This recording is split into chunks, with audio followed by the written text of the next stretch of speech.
you taking a picture? No, I'm taking a video. Of us? Yeah. Why? Because remember how I told you that we were gonna start filming and that you were gonna like ask me some real estate questions I don't want and to do stuff? that right now. All right, so she's a doctor and I'm a realtor, I'm not a doctor so she's gonna yet. ask me some doctor questions about real estate. All right, what's the first question that comes to mind? What's that 0% thing Adam was talking about yesterday for doctors? Yeah, he was, so similar to a VA loan, you have a 0% down payment, but apparently doctors also have some kind of 0% down payment program, which, to be honest, I've never heard of. So that's what he was talking about. All right, my question for you about doctors. I'm not a doctor What's yet. You can't say that. What's the last surgery you did? Today? Last procedure I did was an ultrasound for a patient. For what? Supposedly they thought she had like a nodule in her esophagus, so we went in to look with an ultrasound scope, but there really wasn't that much there. There was like a tiny one, but not really anything What's to the be name? worried about. What's the name of that one surgery that you do like once every 6 months where there's like a hole or like an air pocket in there? The Zenker procedure? Yeah. Yeah. I didn't do that one today though. Didn't you guys just get a new machine for that or something? No. I thought you said something about a new machine. That some No, people came that's in. a different one. What's that one? It's not a new machine, but there's like a training for it. It's called like a spyglass, like ERCP with spyglass. It's an ERCP. What does it stand for? Yeah. It's like endoscopic retro. No, is it retro?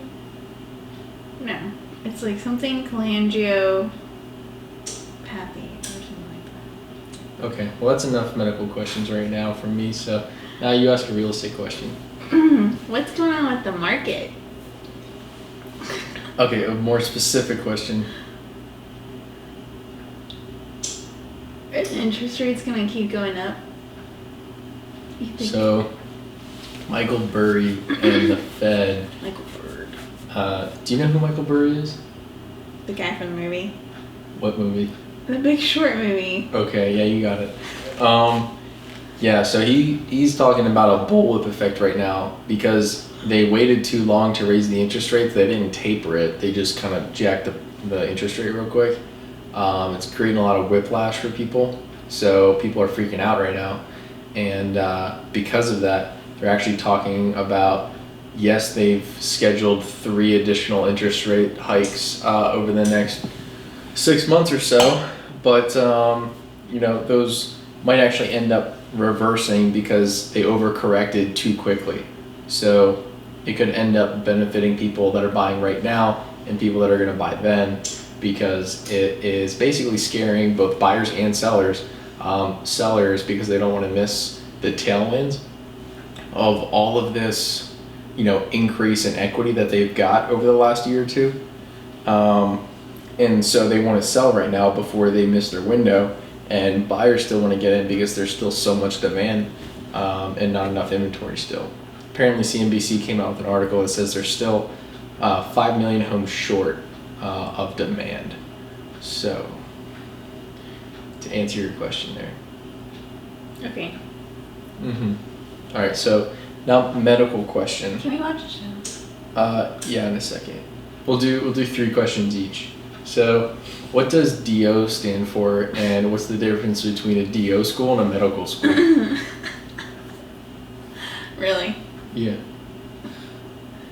Dio is a doctor of osteopathic medicine.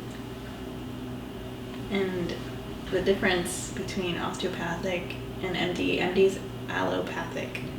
Osteopathic is like they have a separate like an extra thing that you learn in the school, which is like osteo something movement or something, and that's how they can like put like pressure, or like it's kind of like chiropractor school in a way. Like, chiropractors like pop different parts of your body, and that can affect like other parts of your body. Mm-hmm. Like, you know, if they do something with like this specific part of your spine, that can affect like your stomach. Like if you're having stomach issues, you can kind of alleviate that without having to give you like actual medicine, like prescription medicine. So it's kind of what they teach in osteopathic school. It's like how to.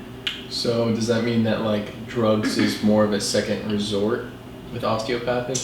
It can be. I guess it just depends on the symptom and, you know, the patient's history, but they're taught to kind of look at the patient as a whole. So that's kind of like their thing. It's like a holistic perspective of the body, Mm-hmm. instead of just, you know, I don't know, just thinking like, oh, this patient has this instantaneous pill prescription. So. Okay. Now real estate question.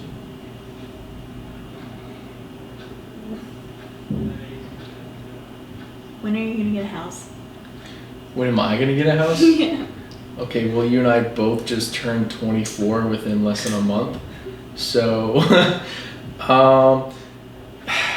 I'm gonna get a house when I have 2 years of tax returns that are above 80,000, which I'm sorry, I don't have $80,000 worth of tax returns to report for the last 2 years. Not to mention that the business itself makes a lot more money than I actually pay myself, and the business ends up paying for a lot of things real estate related. So maybe if the business were to go buy a piece of real estate, I could go do that. The other thing is that as a realtor, I can put my 3% buyer's commission and potentially the seller's commission if they agree to it, and you know, we work it out, or we sell or finance something, or we do a sub 2 deal. But that's a whole nother story and like way too complicated. Debt service coverage ratio, if we end up buying a triplex or a quadplex or something like that, where you have all the units that are paying rent towards the mortgage of the property, then, you know, you can actually qualify much more easily for a property like that. The only problem is that a lot of times those properties, the property management hasn't done the best job. So there's a lot of deferred maintenance, and when you have deferred maintenance, you run the risk of the property not passing a 4-point inspection. And if the property doesn't pass a 4-point inspection, then you're not able to close on the property with an FHA or conventional loan, which would make it much harder for a first-time home buyer to buy with their conventional 3.5% down payment. Well, FHA is 3.5% down. Conventional, I think, is more like 5 maybe. But anyway, I deal mostly with investors that buy multifamily stuff, and a lot of them are just putting 20 to 30% down, if not all cash to begin with. So those are the kind of deals that I do, and the kind of deals that I'm waiting to purchase for myself. And also, I don't want to waste the first-time home buyer, you know, deal on a property that's only, you know, $200,000 is like a start home, which I guess is better than nothing to start building equity. But yeah, I don't know, it's just kind of tough right now, at least market wise. And if I was gonna buy a house, I'd probably go buy a house in a secondary or a tertiary market, and that way you're gonna see way bigger equity gains in the future as that population begins to grow. There's more economic activity. And so even though we live in St. Petersburg, I would go buy a property to personally live in for the next, you know, year, and then I would renovate it and then probably move to another spot and then rent out the unit that I was living in. So that's how I would do it. And it's just a matter of structuring the deal right.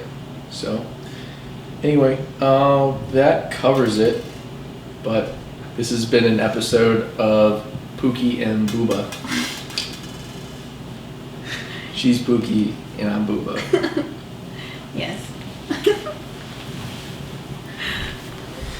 You answer the question. Yes, I did. How many years? Oh, I don't know, 3 years. 2 years. Okay. 2 years. There you go.